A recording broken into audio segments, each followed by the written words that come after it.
What's up, guys? Sorry for the lag, but as promised, here's my advice on preparing for your first LSD trip. If you have any advice or tips that you'd like to add, please throw it in the comments of this video to help somebody out. Now, when it comes to tripping on LSD, you always want to start your trip in your safe zone. This is my safe zone, my house, my own four walls where I feel completely comfortable and I can be myself. Now, that should be the same for you. You should start this in a very, very comfortable space that you are very familiar with and kind of get a feel for the experience before you go out for a nature walk and whatnot. That's my advice. Now, you should always have a trip sitter with you. Someone who can be your sober mind, make rational thoughts for you, be there to say, no, that's not a good idea. Now, this shouldn't be an acquaintance. This should be someone that you completely trust and deeply connect with, someone that you have a history with. Also, it's good to take LSD with someone else, also a very trusted companion of yours. So that way you have someone else that is on the same level as you. You guys can kind of relate to what each other are going through. Now, before you take LSD, you want to have a plan for the next 8 to 12 hours. Now, this should consist of gathering things you think you're going to need within that 8 to 12 hour period. If you are a cigarette smoker, go get some cigarettes. If you're a pot smoker, go get some pot. If you think at some point you're going to want a bag of Doritos, go get a bag of Doritos. Also figure out your intention, what you want to do during the trip. Maybe you want to go for a nature walk, or maybe you want to, do this or that. If you're tripping with someone else, be sure that they agree with that trip. Communication is always key when it comes to psychedelics. You always want to talk about your feelings and thoughts with each other. Make sure everyone's on the right level. Now, always test your products too. I want to note that. Just due to the fact that LSD threw itself at me one time, it was like, okay, now find me. And when I went out to look for it, all I would get was bullshit research chemicals, which I don't like. They can be potentially dangerous. So I would highly recommend always testing your product, because anything can be laid on blotter. And don't take someone's word for it, especially if they're just some drug dealer. Thebunkpolice.com sells test kits. You can find them all over online. Google LSD test kit. Yeah. So another thing is, a lot of people are afraid of having a bad trip, and that's what holds them back from taking LSD. The way you don't have a bad trip is not being afraid of having a bad trip. I mean, that's honestly the best advice I can give. I mean, and what I mean by that is you just want to forget any and everything about LSD. Go in with no expectations. Forget about my experiences. Forget about Terrence McKenna's experiences. Forget about your friend Bob's experiences, because this is your experience. That's going to be catered to you. And you are in control of your own experience. So always keep a happy thought, a positive mindset. Don't even do the drug if you're mad, if you're angry, if you're upset. I mean, that should go without saying. You want to be completely free-minded and happy when you take LSD.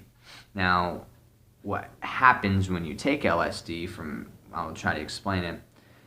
Always take note of the time too when you put it in your mouth.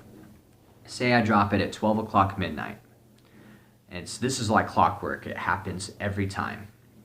I'll drop it at 12:45.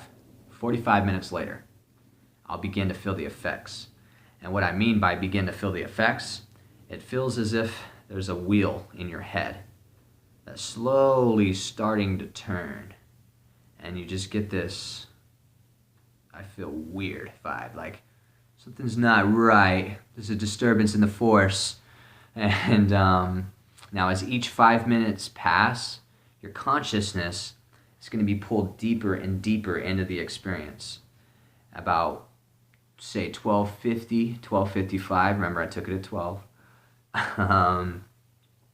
you'll feel like as if you can, it's almost as if you can feel every blood cell in your body moving, and it tickles, and you're like, whoa.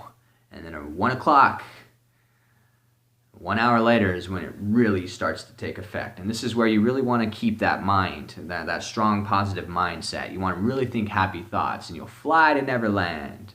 Do not think bad thoughts.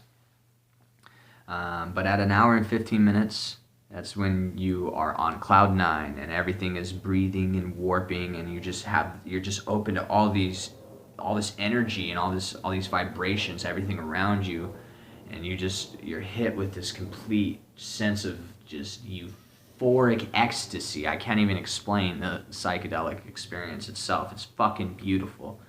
Now, it's fun with the hallucinations and looking at really trippy stuff like Alex Gray paintings and whatnot. I mean, it's fun, but it can get distracting.